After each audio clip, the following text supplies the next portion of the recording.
Okay, over to you, Chair Reed. Thank you. Good morning, everybody.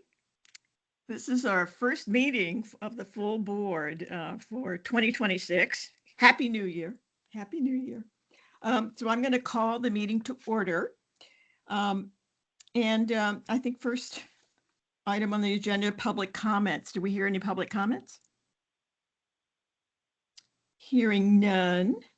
I should say before I kick it into the consent agenda, it's so clear that our team has been working so hard to stay out in front of all of the goings on and the challenges that are happening these days. So this agenda really is reflective of that. So how about the consent agenda, Brian?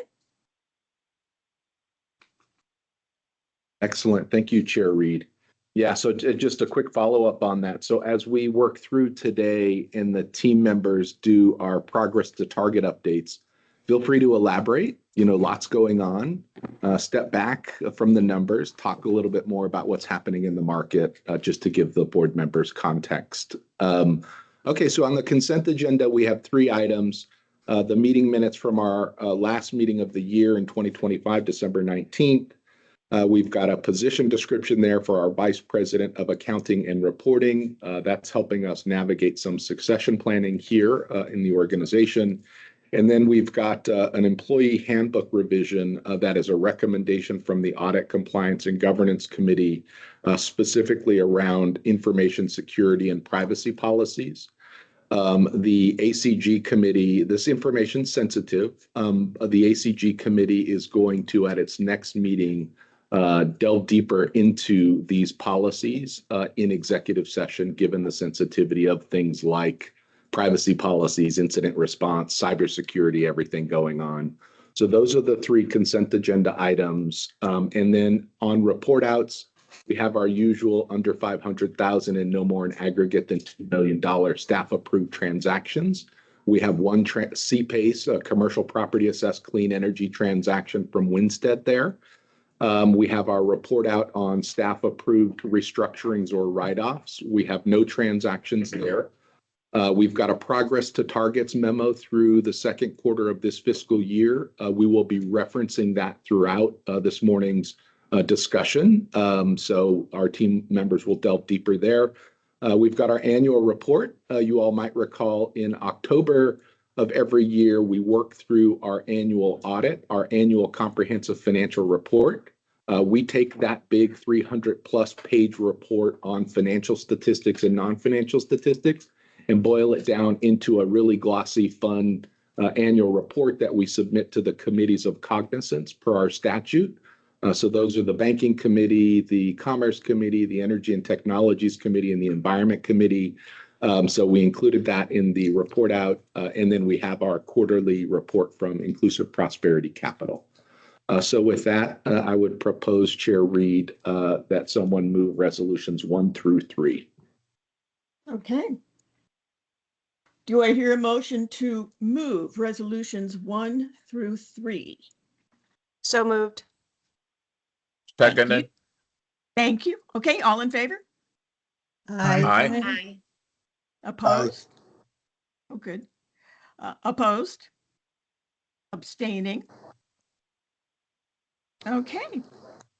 Moving on.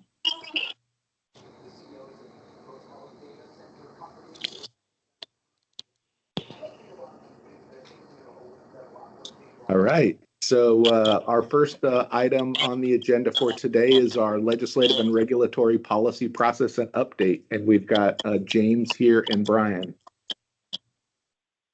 Good morning, everyone. James Santos, Legislative Liaison for the Green Bank. We're going to be doing this in tandem with Brian Farnan as well. So there's only 3 slides today. It's a very high-level update as the legislative session progresses over the next 3.5 months. The slides will grow from 3 to about 30. So let's enjoy these 3. Very briefly, so the legislative session, it's a short session this year, which means it starts in February and ends in May. It's a little over 3 months. What that means is it's truncated just by its very nature, but it's a committee-driven process. So there's you're not going to see 4,000 bills introduced. You're going to see only about 1 to 2,000 bills introduced this year. So it's significantly different than a long session, which happens in the odd years. The legislative session in 2025 ended in June. Since then, the Green Bank has done significant outreach, not only to leadership within the General Assembly, but also to the chairs and ranking members of the committees of cognizance, being Transportation, Environment, and Energy and Technology committees. This year is going to be very interesting. It's going to be very dynamic. A lot of the campaign messaging that occurs out that you are going to hear in the press is going to translate into proposed legislation and vice versa.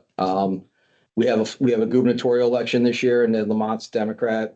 Elliott is also going to be primarying him. He's the current state rep.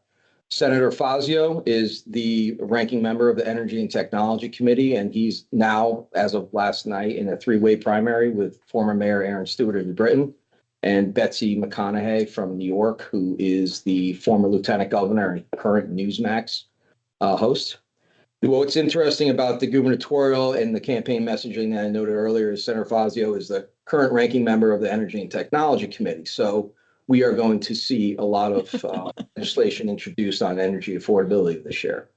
It's also a full state Senate and state House Representative election this year. So again, it's going to be the same. It's going to be the same thing. You're going to see a lot of the messaging, flow back and forth from the press into legislation. What of note for the House is the current Energy and Technology Chair, Representative Steinberg, who's been a great ally of the Connecticut Green Bank, announced he's not running again. So this is going to be his last year. Brian, you want to comment? No, I think, and I think the key thing we need to think about is obviously the legislative priorities, right? Energy affordable is going to be kind of head of mind. I think a lot of the transparency, especially with everything that's going on with PURA, will be kind of, will take a lot of the oxygen out of the room. When it comes to DEEP, they're a key partner of ours. We play a supportive role. From the federal, I'll let you handle the PURA successor study. And then from a budgetary perspective, there's this big issue with there's a federal rollback when it comes to climate change initiatives. And there's going to be a push by, especially from environmentalists, say, hey, the states need to come in and take on that space that is being ceded by the federal government. But that's going to run in directly hit into the affordability issue. So these are things that we'll be following. And then James, on the successor study. Yeah, well, first, to go back briefly to the energy affordability, that's going to be the primary issue this year. The protection of the public benefit charge is going to be, right in center of every one of these issues. You're going to see initiatives from last year come back. There were two main proposals last year. One was to remove the public benefit charge from the electric bill and have it funded through the state budget, which sets that up for a line item veto and then competes with all the other initiatives in the state, which is problematic. Then you also have the public benefit charge being removed and funded through bonding, which would increase our bond cap significantly or run up against it, which would also box out a lot of other projects, right? So it would be very, very competitive at that point. In terms of the successor study, this was first created 2 years ago. It was modified in the last session. It is an assessment of all current programs and recommendations for successors. So the draft report is coming out January 21st, which we've been very active in the process throughout. Stephanie's been incredible on managing that process. And then in late February, we're going to be receiving the final report that gets sent to the Energy and Technology Committee.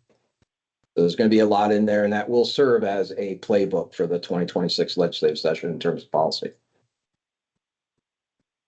I think we can go to the next one. So a brief update on the PURA process. You probably read a lot about this in the press over the past year. We, for the first time, have 5 PURA commissioners. Thomas Wheel came from OCC. He's interim chairman right now. He's had to unfortunately recuse himself from a lot of current dockets that are going through the process from his role at OCC, but the process has moved along. Nothing has been delayed. David Arconti is the only veteran PURA commissioner that is on the board. Janice Beecher is It's also an interim professor emeritus at Michigan. Holly Cheeseman was a former state representative. She served on the Energy and Technology Committee. And Everett Smith just recently got cleared through ethics to be appointed officially to Pura. He started work on a few weeks ago, had his first docket hearing on the 12th. So he is up and running. And Michael Karen, Everett Smith actually took Michael Karen's spot. Michael Karen will not be returning. Next steps, there's 4 out of the 5 need to be confirmed in the 2026 legislative session. It is a long process. You're going to have to go through the Executive Nominations Committee first. Once you receive approval through that, then you have to go before the full House of Representatives and then Senate approval. So I anticipate they want to get this done quickly. So my guess is everything is wrapped up by mid-March. No, I think that's perfect. And I just, with Thomas Wheel, excited to have him come on board. He's a subject matter expert. If anyone knows kind of like rate design or a lot of these regulatory stuff, they can get really technical really quick. And having someone that can jump in who's kind of been in this space will hopefully, I think will put him well positioned to succeed in the role. The last slide we have today is just a very quick update on our statutory reporting. So for 2025, we're in full compliance. What I wanted to make sure that was highlighted here is the departments that are responsible for aggregating the information and doing all the work to make it happen. So as of now, we're in full compliance. There's only one filing that's due in March 31st, which accounting is all over. So we are good to go on the statutory reporting for 2025. That's it. Any questions that Brian and I can answer? And if not, please feel free to reach out to me via email and whenever you'd like. Or pick up the phone. Yep. I had a question. This is We're John always here. Garrity. Yep. Who's doing the study of Pura? Is this the study on the system benefit charge? Yeah. For the ethics? OCC is doing a study Yeah. on Pura, and that's due in the fall of 2025. Deep, OCC deep. Yep. With deep, I think. Yes, it was passed in Senate Bill 4 in the last legislative session. I think it was section 18. We'll have it. I can send it to you, John. Okay. So, and we think that's that will work out okay, the study? They haven't even started it yet.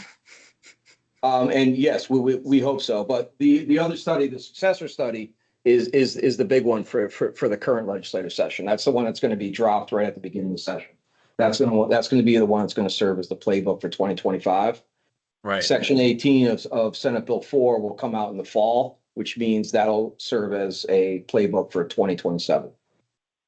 And then Okay. in terms of reviewing Pura, there was also the Attorney General's office hired Shipman and Goodwin to do sort of an HR review involving some of the FOIA issues from last year. I don't know if that's what you're referencing, John.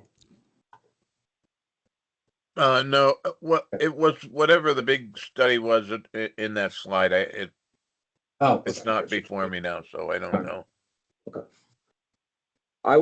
John, I will send you all the studies that were in Senate Bill 4 and give you a timeline so you can see when they're coming out. And Okay, well, what thank exactly you. they're gonna cover. Sure.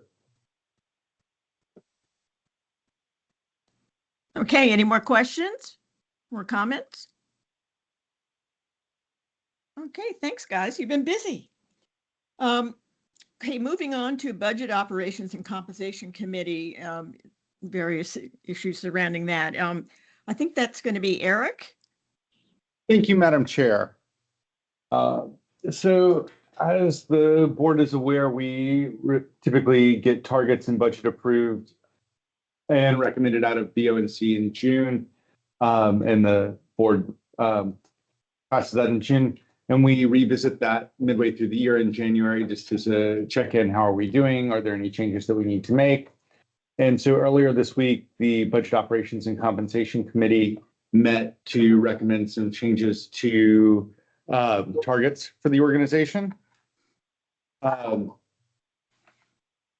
So quickly, I'll run through those target changes and then I'll switch over to the budget. So You can see on the screen, we have our financing program changes. We're looking to bring down the total number of projects by 80 to 410. We're increasing the capital deployed by 41 million. And we are increasing the installed capacity by 4.8 megawatts.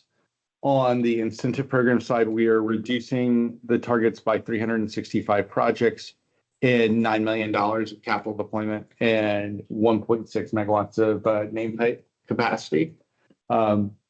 The reasons behind this is just general economic activity and what we see in the pipeline, and just taking into account now the impacts of the change in federal tax policy that's trickling down and impacting solar in Connecticut.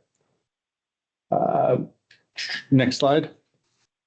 On environmental infrastructure, we are keeping two transactions, but we're proposing a reduction in capital deployment by 1.8 million, just reflective of what we think is going to close. In terms of a programmatic investment activity, we are taking out of this, or we're coming down by 25 transactions and $17 million in capital deployment. And that's really just kind of reflective of what we're seeing in pipeline, but we also had Solar for All as part of that, as part of those targets, and being that program has been shelved by EPA, we are taking that out of the targets across the board. So as an organization, we're coming down 470 projects to 1,477 projects. We're increasing our capital deployment numbers to 213 million, so increasing by 14.5 million, and reducing our installed capacity targets by 1.5 megawatts.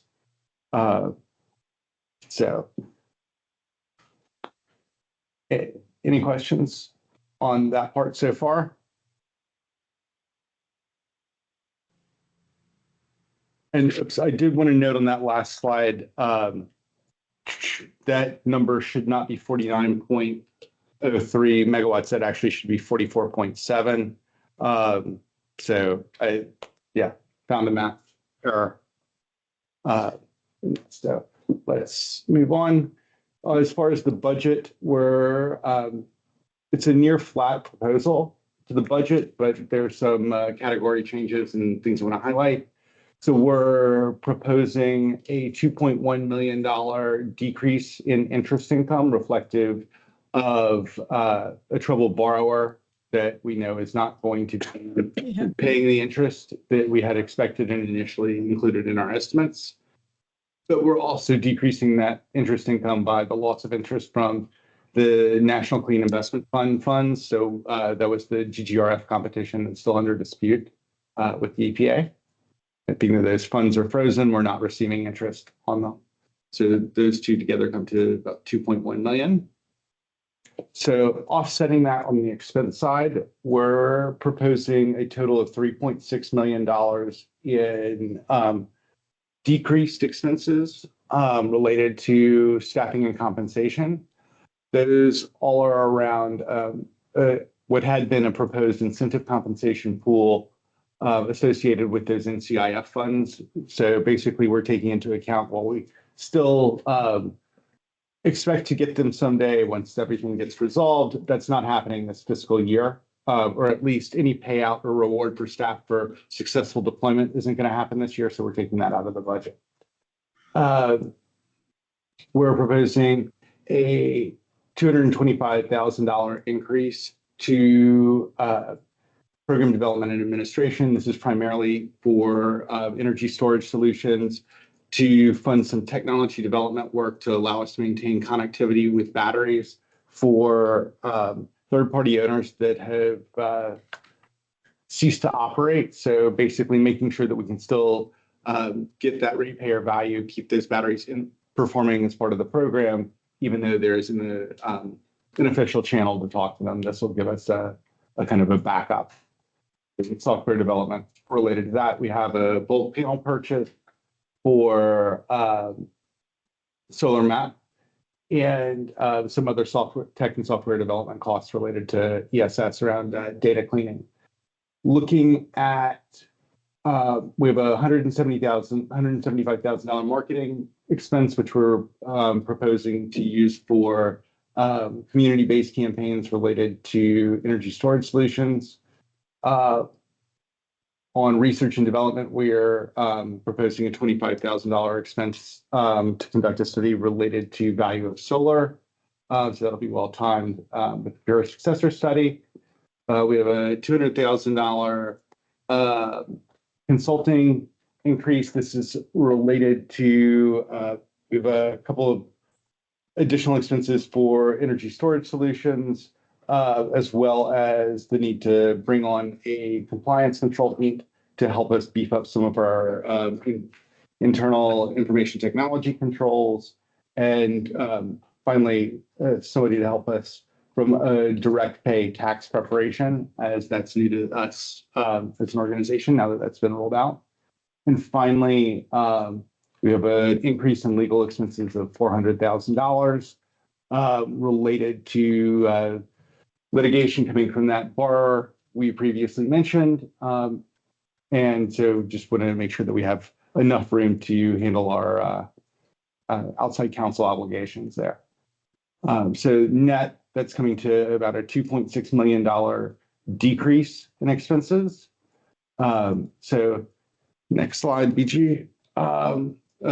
There's also in there an increased interest expense, which is a non-operating expense, which is why that wasn't in that chart slide. But that was an additional about $500,000. So net, we end up pretty close to flat in terms of budget changes. So that gets us to the resolution. I just wanted to, this is Lonnie, just ask you to express the fact that we're still really committed to social justice programs and to the underserved communities. And we want to make sure that we really reach those folks who need us. That we are very much dedicated to those communities, those groups, those geographies, those people.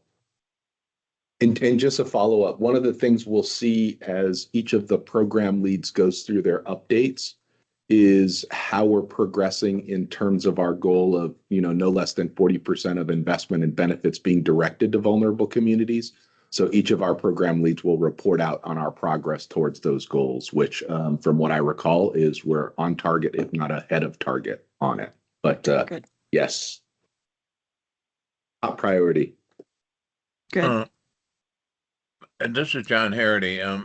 I'm chair of the budget committee, and we met on Wednesday and went over the numbers and thoroughly recommend the resolution. And with thanks to the people that have worked on these targets, I had said on Wednesday that it reminded me a little bit of landing on the moon, that the ability to hit these targets is remarkable, actually, given the unstable atmosphere that we continue to be in. So really thank everyone that worked on it. And as I said, recommend approval of the resolution.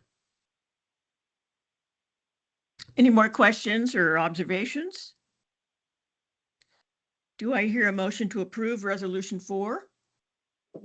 So moved. Thank you, John. Do you hear a second? This is Allison. I can second. Thank you, Allison. All in favor? Aye. Aye. Opposed? Abstaining? Okay, great. Moving on. Investment programs, updates, and recommendations. That feels very Bert Hunter. Yes, Am I accurate? That's correct, Chair Is he Reed. there? Did he get there? Did you want me to cover the progress targets, or? Oh, yes, but first Eric is going to do the progress to targets. Okay, good. So really quick on here, we have you saw as we went through the targets previously, we have a target around programmatic investments, but also a target around just overall Green Bank balance sheet investment.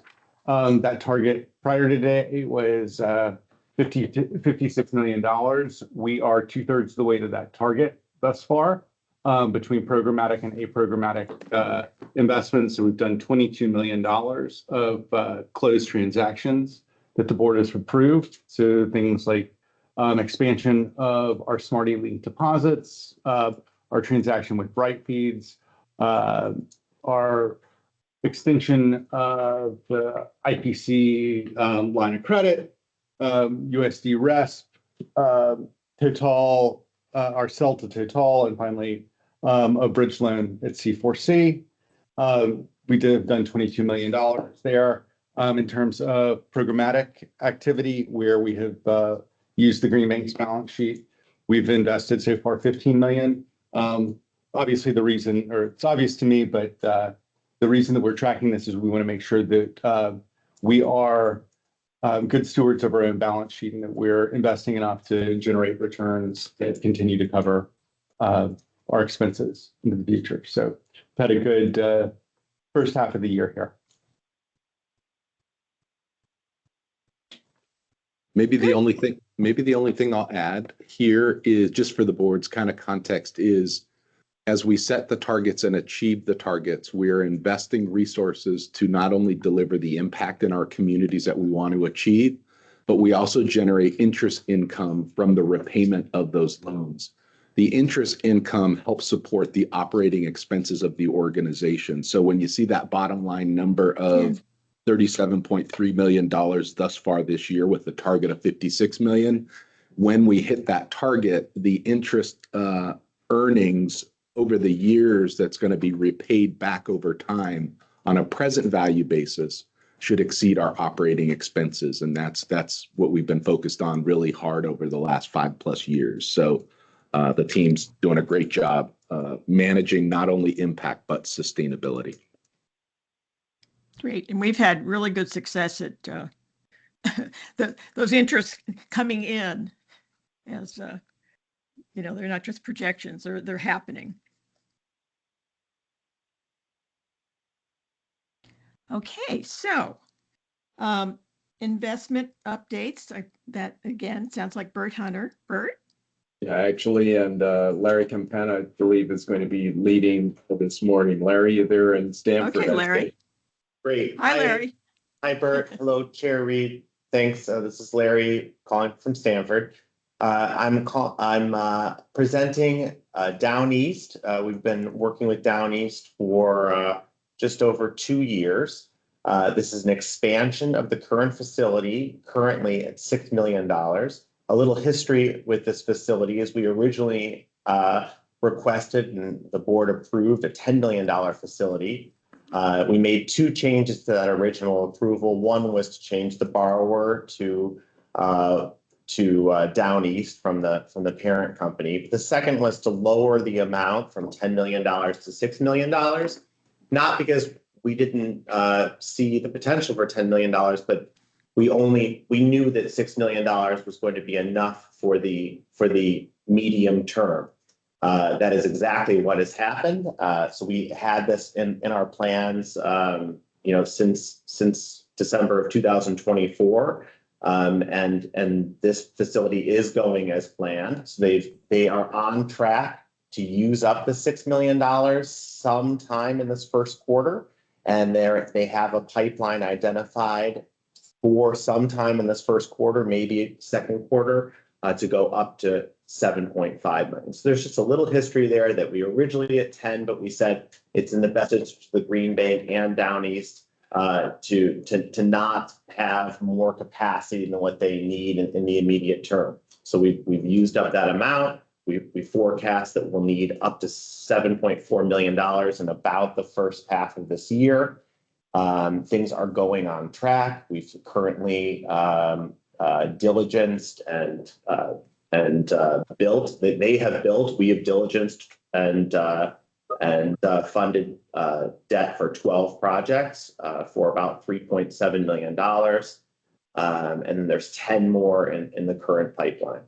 So what we've come to ask the board for now is for approval to go all the way up to go all the way past the $6 million up to 7.4 that will fund their whole pipeline. It's our anticipation that we'll come to the board again in the next 6 to 8 months and ask for the next tranche. But for now, this will get us through at least Q1, maybe to Q2. The Down East is a great partner. They're a great developer. They're paying their debt service to us. And we think this is going to be a long-term successful partnership between their group and ours. I recommend this expansion, and we're eager to continue our relationship with Down East. So I can answer any questions, but this is an expansion from $6 million to $7.4 million.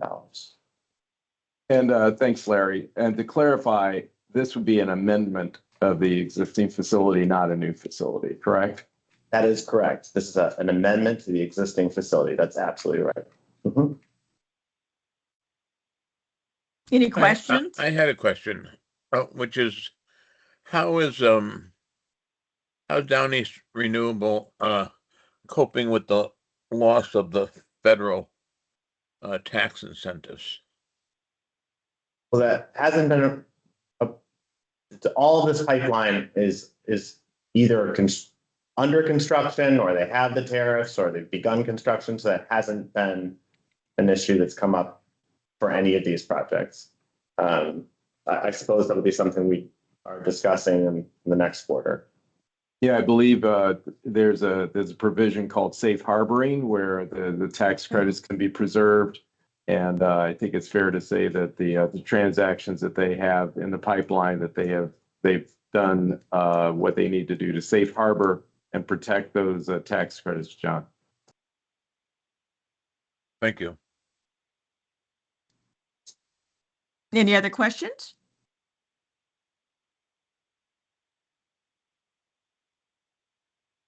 I do want to also add that it was pointed out in the memorandum that there's ongoing diligence for every project that comes into the facility. Maybe, Larry, you want to speak to that briefly? Yeah. So all of these projects are constructed by the time and turned on by the time they come to us. And we diligence each project very thoroughly. The same level of diligence that we would do, if we owned it. So we have that. We limit our risk not only because we don't have any construction risk that they're on, and then we also limit our risk by doing this diligence on a per project basis. So, for example, for these 10, you're not approving that we're going to issue capital out the door for these next 10. All we're asking approval for is that we are authorized if they meet our diligence criteria. So we work really closely with their operations team and their maintenance team. In fact, we meet with them weekly to go over all of the operations and the project level documentation for each project. So it needs to meet the same criteria that we would use for our own ownership in order for us to issue the debt. So we issue it per project, basically. Thanks, Larry.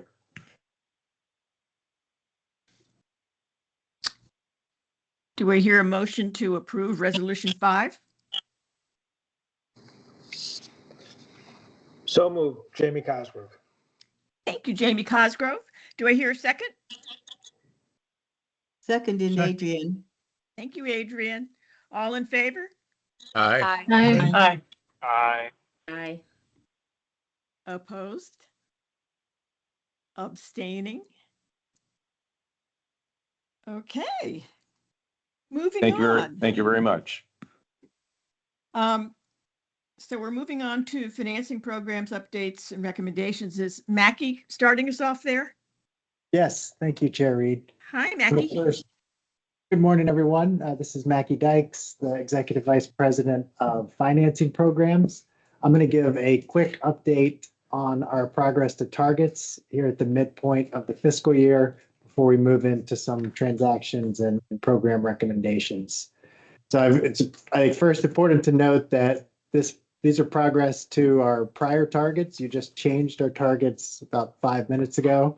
So these will update for the next time. For the most part, our numbers increased because we had an unexpected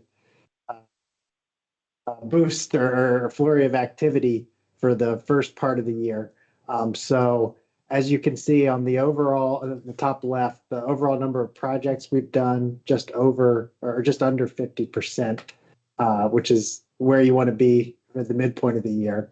For our capital deployed and capacity deployed, we're already beat the annual targets. This is primarily due to 3 reasons. The first is a lot of our CPACE activity, which we do a lot of solar projects in CPACE, was pulled forward to the first part of the year because of the exact issue that John mentioned a few minutes ago with the tax credit changes that were starting on January 1st. So we had anyone who was planning a solar project needed to do what Bert mentioned, which is safe harbor their project, so start construction prior to January 1st. So, basically we had a year's worth of activity in a few months, which the CPACE team handled incredibly well. For our lending alone, we did 26 projects in 6 months, which is more than we did the entire last fiscal year. So the team has done an amazing job keeping up with the volume and making sure that Connecticut businesses were able to capture the tax credits before some of the more onerous rules came into effect on January 1st. So a fantastic job there. The second reason we're so far ahead is on the solar map front, our state projects. When we set these targets, we look at our pipeline and what we think is gonna close. You always count on some things not happening because just that, you don't get everything in your pipeline. What did end up happening was our massive projects all came through. We lost, the expected amount of attrition, but it was the smaller projects that we lost, and the really large projects all came through. So we're actually a little below on the project target for solar map, but as you can see, we're 292% of the target for capital deployed in solar map, again, because it was just the large projects that came through. That includes a large carport at Rensselaer Field. It'll be around 10 megawatts. It's about a $25 million project. About 15 megawatts. So that's still in the very early stages, but if we can successfully work with the developer that we chose through a competitive process to deploy that, it'll be a incredibly visible sign of the state's commitment to green energy, and also provide cover in the rain for anyone going to UConn football games. And then finally, in terms of success, our affordable multifamily work through the MAP program continues to grow and have an impact.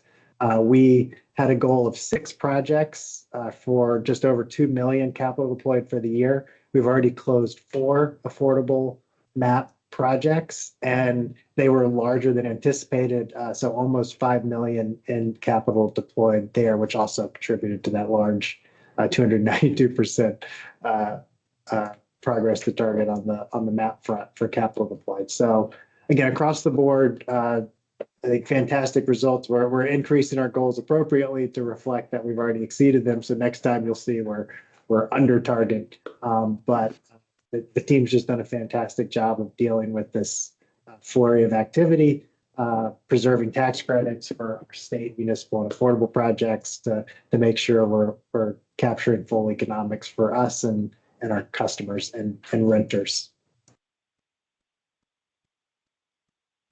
And in terms of where that investment is going, we've got a target of at least 40% investment in vulnerable communities. We are well beyond that for the midpoint of the year. with 72% of our capital being deployed in vulnerable communities and 65% of the projects located in those. MAP is playing a significant role in this success, primarily due to the affordable multifamily work, where those just by definition targets vulnerable communities because that's where those properties qualify as that. So an investment and is doing and the program is doing a fantastic job of deploying capital not only in the communities, but literally, that program is designed so that the tenants, the renters in those properties directly benefit from those investments by receiving credits from the solar projects on their electric bills. So it's a very unique example of how we're able to drive benefits to those that feel energy burdened the most, and also a community renters which don't typically, or in the past, haven't had the opportunity to benefit from the public benefit from the programs funded by the systems benefit charge. Unless there's any questions, we can move on to our first CPACE investment or project for approval.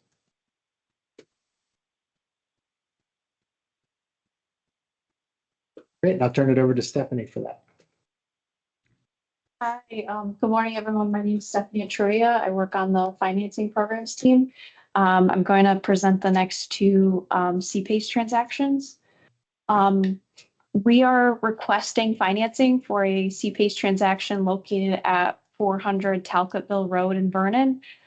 This is a retail property owned by Route 83 LLC that is in turn owned by Wayne and Maxine Schneider.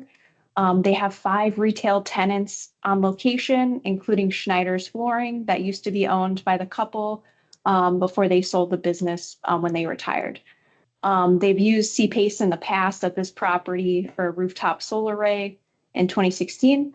For this project, they are currently working with Earthlight Technologies to install 5 EV chargers in their parking lot, including 3 level 3 direct current fast charging chargers and 2 level 2 chargers. They will be getting $170,000 in incentives from the utility. Next slide. We are requesting approval for a 10-year loan at 4.75% for $500,811 in financing. EV chargers are a measure that is exempt from the CPACE SIR requirement. So we did not perform our usual technical review, but our underwriters completed their full analysis. The loan to value for this transaction is 56%. Lien to value is 19.7%, and the DSCR is 2.37%. Does anyone have any questions on this transaction?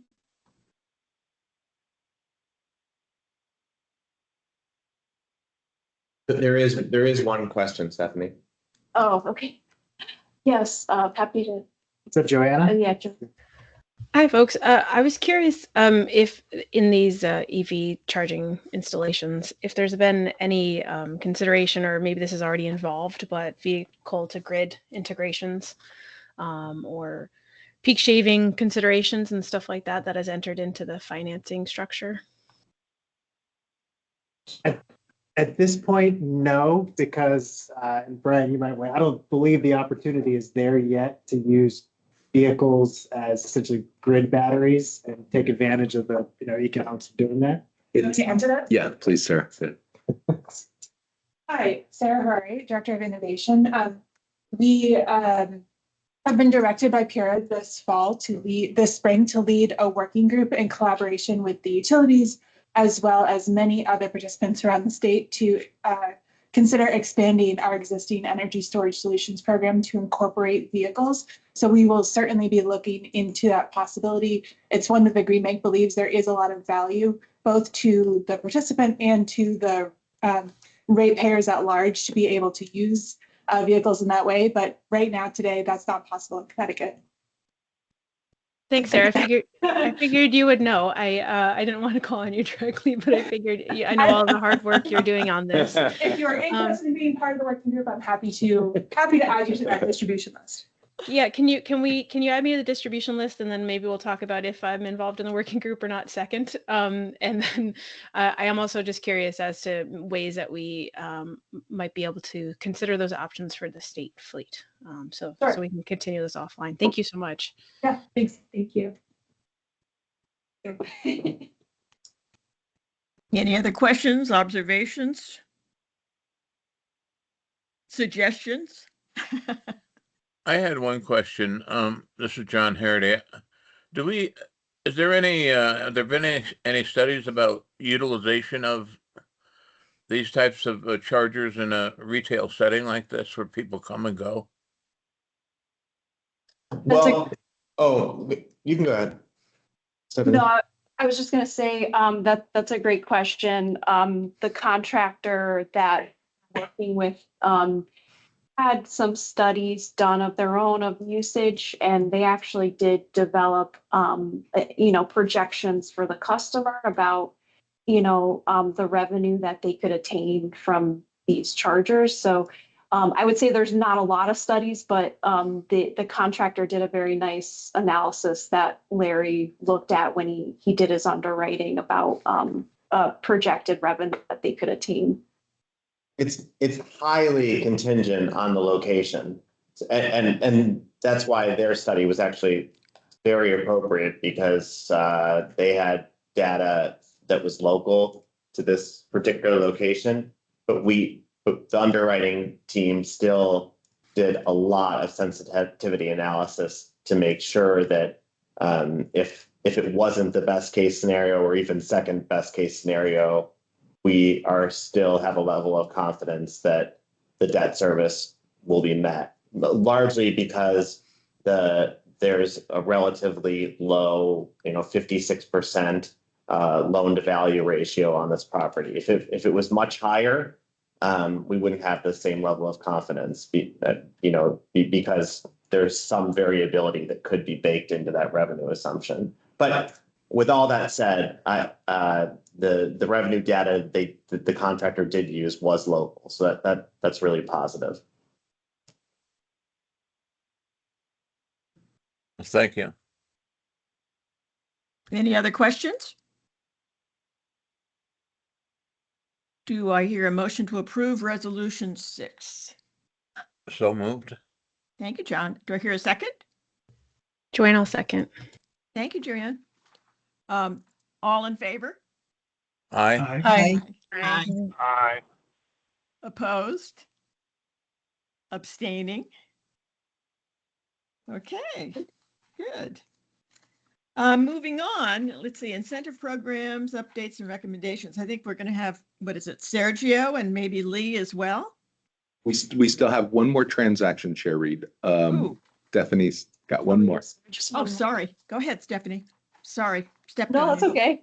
The second transaction we're requesting financing approval for is a CPACE transaction on an industrial building located in Waterbury. The majority of this building is owner occupied. The owner of the property, Chase River Enterprises, is co-owned by Gary Santoro and Joseph Guerrera. There's 4 tenants occupying the property. The 2 major tenants are Precision Dip Coating, that's owned by Gary Santoro, and the second major tenant is Guerrera Machine, owned by Joe Guerrera. This project consists of a 276 kilowatt rooftop solar array. The owners have secured a tariff with Eversource, and they've worked with their contractor to safe harbor their project. Next slide, please. We are requesting approval for $519,000 in financing for a 10-year loan at 4.75%. We are requiring the owner to put down 50% of their ITC in year 2. For the underwriting, the loan to value is 72.7%. The lien to value is 25% after the ITC pay down in year 2, and the DSCR is 1.98. with a 50% sculpted repayment schedule. The customer's overall SIR is 2.5 with positive cash flows in every year except year 2 where they would make that balloon payment. And that's it. Does anyone have any questions on this transaction?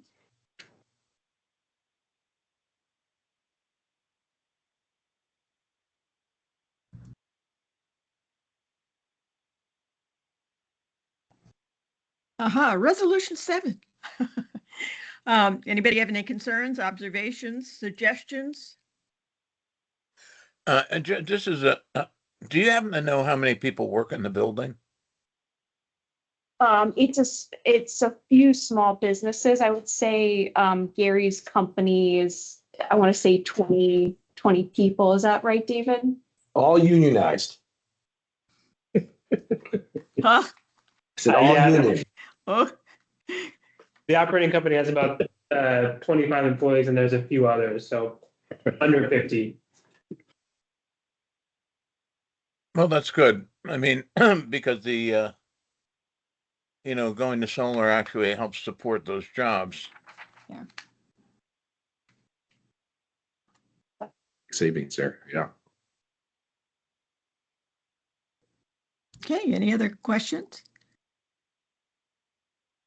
Okay, do we want to do I hear somebody call for a motion to approve Resolution 7?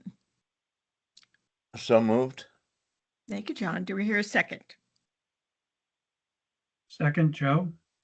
Thank you, Joe. All in favor? Aye. Aye. Aye. Opposed? Abstaining? Okay. And this is Mackie Dykes again. Before I hand it over to Barbara Waters to talk through a Smarty loan programmatic recommendation, just want to highlight for those following along closely at home who might be wondering why Smarty is falling in the financing program section of the agenda, which is new. It's typically been under operations. We recently sort of looked at organizationally where this program lives. It initially was under incentive programs and then moved over to operations. But I think, when we stepped back and looked at the fact that it is a energy financing program, that its logical home was with the rest of the financing program, CPACE, SPA, PPA. So we're undergoing a transition to move it underneath financing program. So from Eric to my team, which should be complete in either March or April, but starting to reflect that here in the board agenda. So just with that said, I'm going to turn it over to Barbara Waters to walk through the recommendation. Thank you, Mackie. Yes, Barbara Waters, the director of the Smarty Loan Program. Wanted to bring up a measure that we've been working on for a while, excuse me, around mold and asbestos. And just to give a background to the board members, in September of last year, we came before the deployment committee asking them to approve a change of certain measures upgraded from a 25% coverage to 100% coverage. And for those of you who may not be aware, there are certain measures that we have that up to 25% of the loan can be for those measures, but it cannot be for that measure alone. It has to be in conjunction with something else. So during the discussion, there were questions and conversation about whether we'd done that before, which we had in 2019 with asbestos and mold. After the meeting, it was confirmed that the change was classified as a pilot project with up to 100 homes, each loan being less than 25% and with a required nexus to energy. As you know, I'm fairly new to this role, only in the last 6 months, and this is not something I'd heard of before. So I decided to look at an analysis of where we stood with regards to the pilot. Next slide, please. So I asked to pull a list of the asbestos and mold jobs since the start of the pilot on September 1st in 2019. There were 52 total jobs. None of them were over 25,000, and there was about equally spent on remediating asbestos and mold. However, out of these 52 jobs, 17 had no nexus to energy that I could see within the records or in speaking to the people who were managing Smarty at the time. There were 5 asbestos jobs and 12 mold jobs. There were also 3 additional mold jobs that did not have a nexus to energy, but had a nexus to our EI measures, and that was after they were included in our scope. So in short, we were adherent to the quantitative requirements of the pilot, but had fallen out of compliance with the energy nexus requirement, and felt that given that the openness of the Green Bank in terms of auditors as well as others, it was something that we needed to address. So how did this happen? There were some assumptions that were made on the part of our vendor, and some that they did not communicate with the Green Bank as they were managing the program, but they didn't communicate those assumptions to the Green Bank. So what did we do? I let the team know that no asbestos or mold projects can be approved without my input. Since that time when we discovered this in this fall, we haven't had any. And we decided that we needed to fix this. So we went in front of the deployment committee and asked for their input on what we should do moving forward. And what we decided as a group, and what the program is now suggesting, is that we end the pilot and continue with the mold and asbestos at 100%, but we need to require the proof of nexus to energy or environmental infrastructure. So how could those proofs be given to us? Well, if mold or asbestos is on a job where there's an energy or environmental infrastructure measure, pretty much almost any of our other measures, that would be fine and that would be approved. We would look for and ask for a recent HES audit within a year, or documentation of an upcoming HES audit to show that there's a nexus to energy. We would also accept documentation of a recent HVAC installation or documentation of a recent water-related repair. So, for example, if you know that you have asbestos, but you want to replace your HVAC, that would be something that would be approved. And we could cover the mold and asbestos at up to 100%. The difference here is that in the past, we would only be able to cover mold and asbestos at 25%. For another example, if you've recently had a flood in your basement and you know that there's mold there, well, you want to do the flood proofing in your basement, but you want to do the mold remediation first. So that would be something that would be approved. So that's what we're asking for. We want to just present you with an overview of what happened to the pilot and how we would like to move forward with these measures. Any questions? No questions, but I appreciate that explanation as well as the thorough view that you're taking. Thank you. Good. You're welcome. Any other questions? It's like Adrian has her hand raised. Yeah, I just wanted to applaud this move because I'm an old employee of ABCD that was giving out the money to do these audits. And we were stopped so many times. You know, our housing stock is from 1925.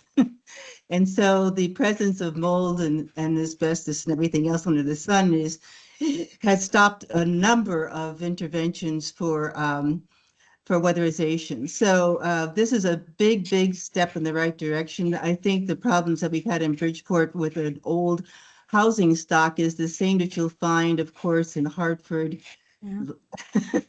Waterbury, New Haven, and every other city in the state. So this is a big step forward, and I do applaud you for taking it. Great. Thank you so much.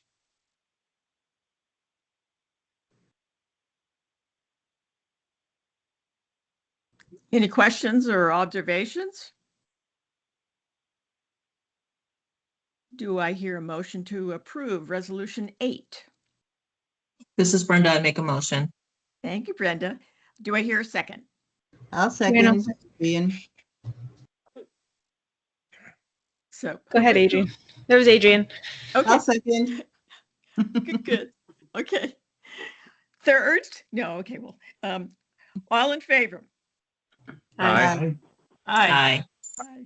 Opposed? Aye. Abstaining? Okay. Moving on.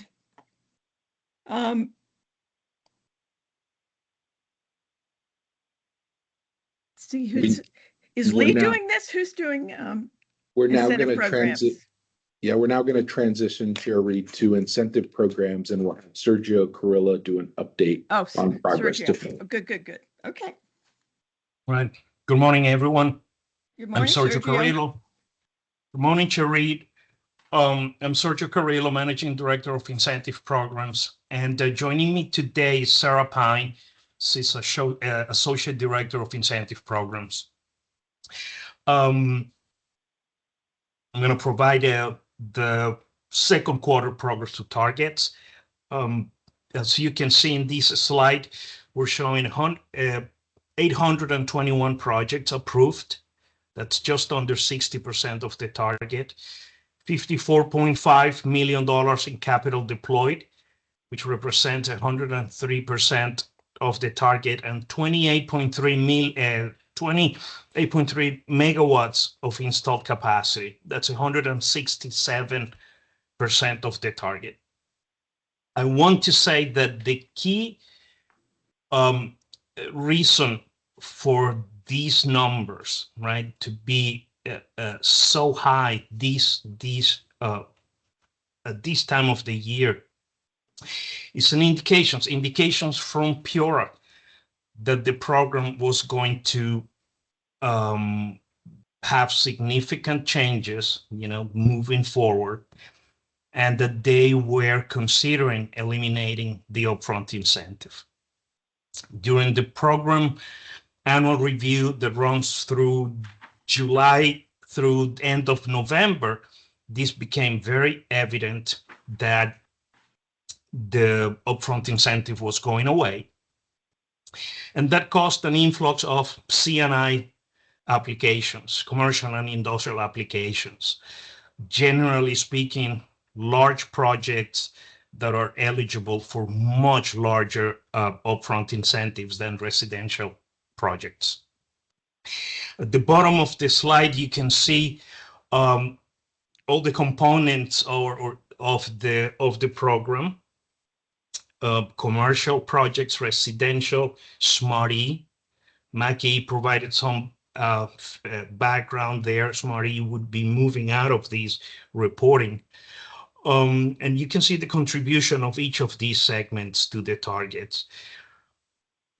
It's important to mention that while it seems like we are on pace, well on pace to meet and exceed our annual targets, there's still a long way to go to realize public policy targets, the 580 megawatts of behind-the-meter storage deployment by 2030, and objectives of the program, which is to deliver a RIM, the ratepayers impact measure of 1.4, greater than 1.4.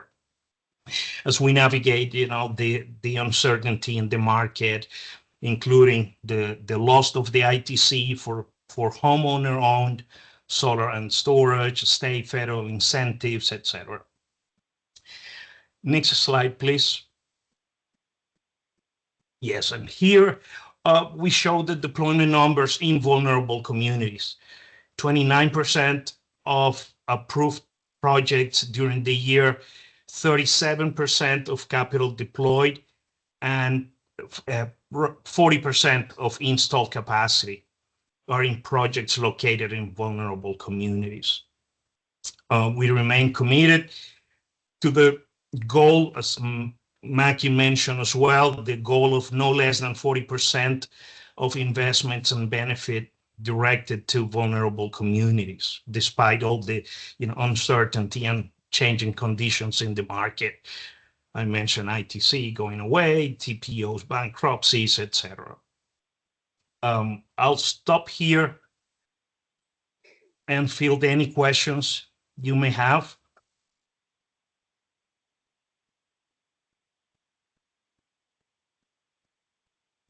If there's none, we can go to the next slide.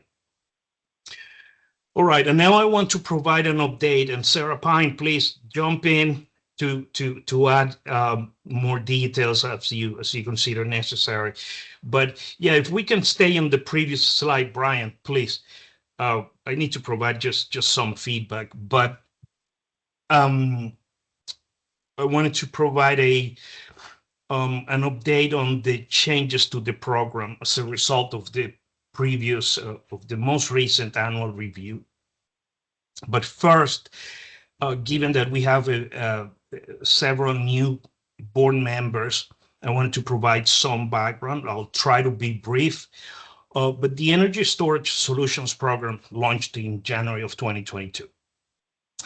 The target is to deploy 580 megawatts of behind-the-meter storage capacity by 2030, as I mentioned. And the program is very unique in the country. The compensation structure contemplates two incentives.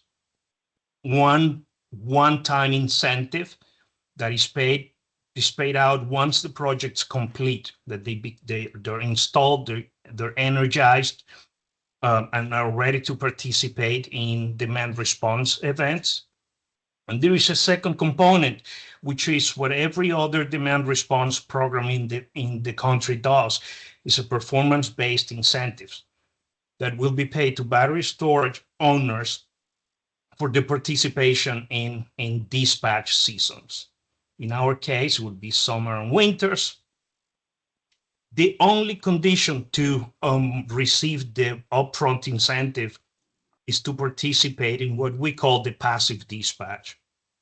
It was supposed to be a set it and forget it setting done by the battery manufacturer. So the batteries will have to discharge simply put, every single day from 5 to 8 p.m. They would help lower the peak demand in the utility and in the state and generate savings. Those savings we're going to pay for the incentives and the cost of administering the program. The catch was that these batteries would need to meet or to participate in 90% of all the dispatch hours, of the passive dispatch hours. And if they didn't, they would be penalized, and they would have to pay back a portion of the upfront incentive. This is what was called the clawback. So there was a clawback associated with the upfront incentive. Every year, there is an annual review process, as I mentioned, and program administrators, which is the Green Bank, Eversource, and UI, would make recommendations for program changes that PURA would review and approve and reject in a final decision. In the most recent final decision that was issued in mid-December, there was something, the biggest change to the program is what PURA called Construct 5. Why Construct 5? Because we, the program administrators, proposed 4 options to tweak the program and consider potentially the elimination of the upfront incentive. But throughout the docket and considering the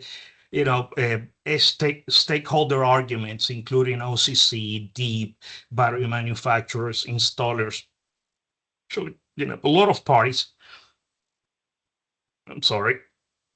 PURA decided that a 5th option that we had not considered was going to be needed.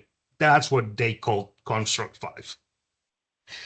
So we're not very excited about this name, but we're going to find a more catchy name. But for now, we're going to use this, Construct 5. So over the next 2 slides, I'm going to compare the legacy or the current program and Construct 5. So next slide. Thank you. And here you see the comparison of the one-time incentive structure. Under ESS, it was called the upfront incentive. In Construct 5, I'm calling it ESS 2.0. It's no longer called upfront incentive, but it's called enrollment incentive. Pura wants to get away from the upfront and passive dispatch. So we're calling it enrollment incentive. The eligibility for this upfront incentive under ESS is residential and commercial projects. Let me put this here. Under Construct 5, it's only residential customers and priority customers. The requirements for ESS, under ESS, to receive the upfront incentive was, as I mentioned, participation in the passive dispatch. Is discharging the batteries every day during summer between 5 to 8. There is no requirements in Construct 5 because passive dispatch is going away. And the upfront incentive is also going away. In ESS, there are adders, a 50% adder for grid edge projects. That adder is going away in Construct 5. Construct 5, by the way, will be effective April 1st. We asked Pura for this first quarter to retrain the market, homeowners, all stakeholders, installers, so that they understand these better and are able to sell the product. The incentive design in ESS was a declining block structure. As we deploy more and more capacity, well, those incentives were going to go down progressively. That is also being eliminated in Construct 5. And you can see here that the tables show the incentive levels just by looking at the tables. And this was one of the issues that we always had with ESS, was the complexity. It was complex. It was hard for installers to sell the product, to explain the product to homeowners. And on the right, you can see under Construct 5, it's just one number. It's very simple to understand and to sell to homeowners. I provide a comparison of what an average project would receive under ESS. A residential customer, on average, received close to $9,000. But that incentive was capped at $16,000. Under Construct 5, it's much lower incentive. In an average incentive, and depending on the customer class, whether it's on the grid edge or not, would receive between $800 to $3,400. So there is a significant difference in the upfront incentive that will make much, much harder for a homeowner to purchase a battery, coupled with the ITC going away and whatnot. We think this will slow down the market significantly. Then on the commercial side, the average commercial project receives roughly $600,000 in upfront incentives. Under Construct 5, it'll be probably closer to $50,000, so 10 times less than what they get right now or currently. Other considerations, as I mentioned, ESS contemplated a clawback. And that caused some angst in developers and TPOs. The potential of failing to participate in passive dispatch and being asked to return some of the money. So it was always there. They always complained for the 4.5 years that we have run the program. We always heard complaints about the clawback. Well, moving forward, under Construct 5, there's no strings attached. Customers get the enrollment incentive, and they're good to go. Let me pause there. Is there any questions? All right. So then the second component of the program is the performance incentive. From Looks this like Adrian perspective- has a question. Adrian? Oh, I'm sorry, Adrian. Yeah, I'm sorry. It was difficult for me to raise my hand in time. But going back to the ESS 2.0, what is priority commercial?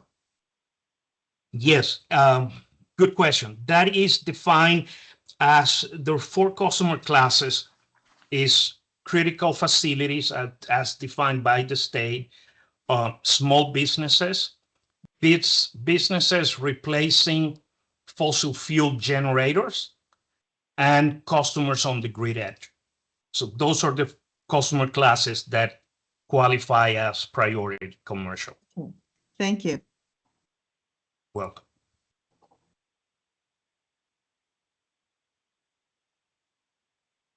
Anything else? All right, so let's talk about the performance incentive. From this perspective, both programs are very similar, right? They're called performance, pay for performance. All residential and commercial customers are eligible to receive this incentive. The only requirement is to participate in active dispatch, basically demand response events called by the utilities. There are no adders. And the two main differences is that under ESS, it was a declining block structure. There was a set rate for the first 5 years of the program, then that there will be a step down for the second 5 years of the program. Under Construct 5 or ESS 2.0, this step down disappears. It's just a flat rate for 10 years. And then you can see the incentive levels in those tables. Under ESS, it was roughly $225 per kW, kWs of power put into the grid during demand response events, going down to $130 per kW in the second 5 years.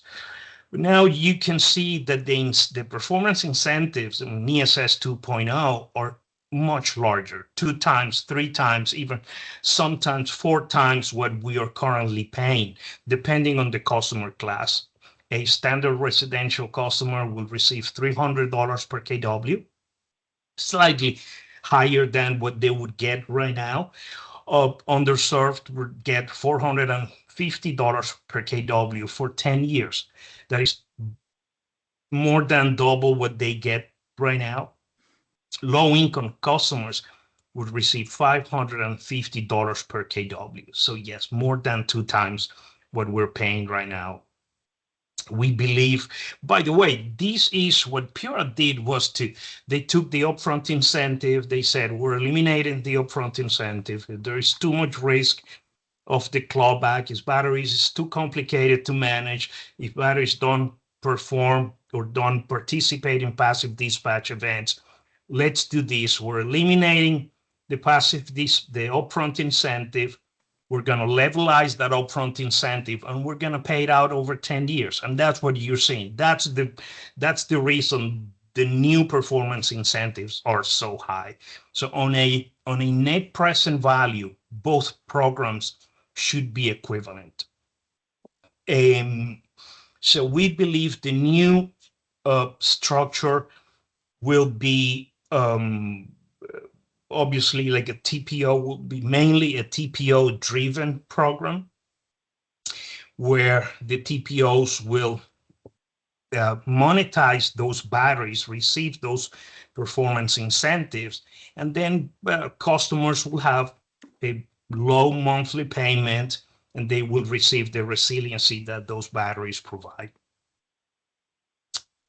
Let me stop there. Any questions?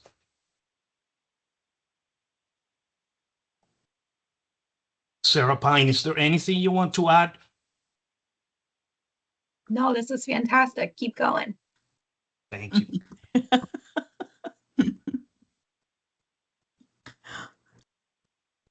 Well, hearing none, I think we can move on. I think that's the end of my presentation. Thank you all.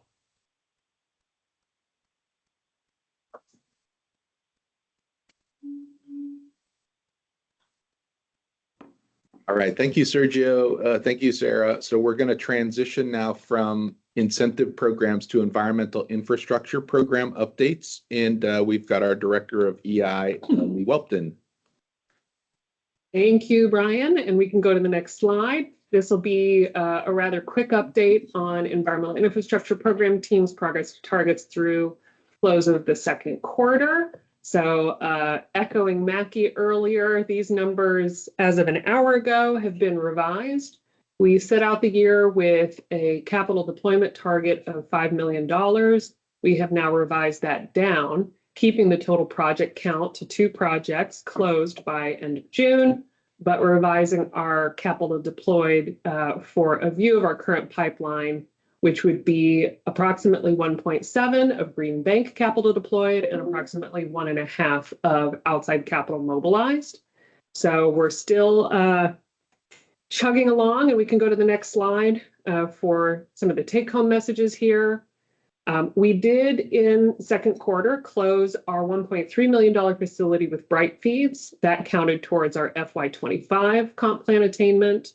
But just to note, that deal did take a bit longer to close. It is a really exciting transaction for those for whom it's been a little while. This is a commercial food waste upcycling facility for which our loan provided the acquisition of something called a thermal oxidizer, a piece of equipment that was established as the best available control technology to help eliminate an air emissions issue that emerged through the operations of Bright Feeds facility. It also had the added benefit of odor control as part of that. And we are in the process of establishing the methodologies to view the greenhouse gas emissions avoided or reduced through projects like this going forward, both in the food waste and organic waste space under the EI scope. But just to give a ballpark, it's not really a ballpark, but just to say that based on what we understand about avoided methane emissions, where food waste ends up in the landfill, or transportation emissions avoided, every ton of waste in Connecticut travels an estimated 400 miles to landfill outside of state, places like Pennsylvania and Ohio. So we do understand the kind of total net greenhouse gas emissions reductions from our interest in Bright Feeds to be significant. And we're working on methodologies to quantify and evaluate that impact. So happy to report back as we get to those figures. We are continuing origination efforts and pipeline. The nature of bespoke transactions are such that it's a little difficult for us to predict exactly when these might come through. Some require permit attainment through processes with DEEP that themselves are hard to predict the timeliness of. But we are chugging along to try and bring through as many of these projects as we can with some error bars around timing expectations, doing what we can, but understanding that some is outside of our control, and then continuing to expand the pipeline and try and bring more transactions through for consideration.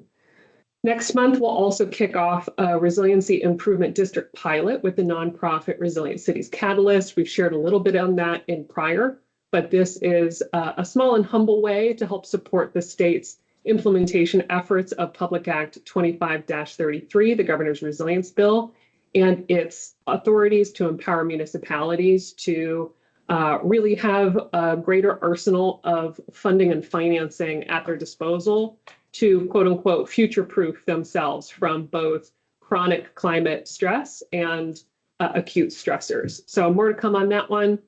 And lastly, just to mention, we had our senior or our associate Janice leave at the end of the calendar year to go on to grad school in Australia. So we wish her well down under.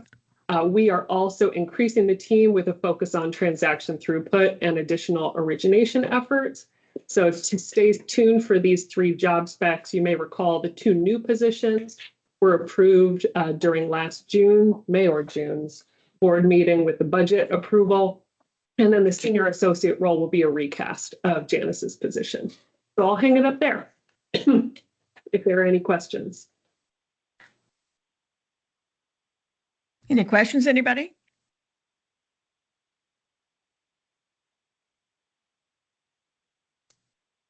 Okay. Other business. Brian? All right, well, we're coming down the line here. So just a couple of other business items. Members of the board or members of the staff may have other business, so if you want, feel free to throw it out there.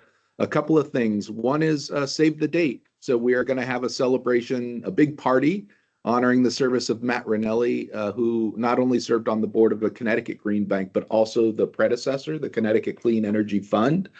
So save the date, Thursday, April 9th from 5 to 7:30. We're going to change that time, give us a little bit more party time. It'll be here in Hartford. And I think we've got a backup date in case of snow, rain, or something going on of April 30th. But we'll get those save the dates out to you shortly.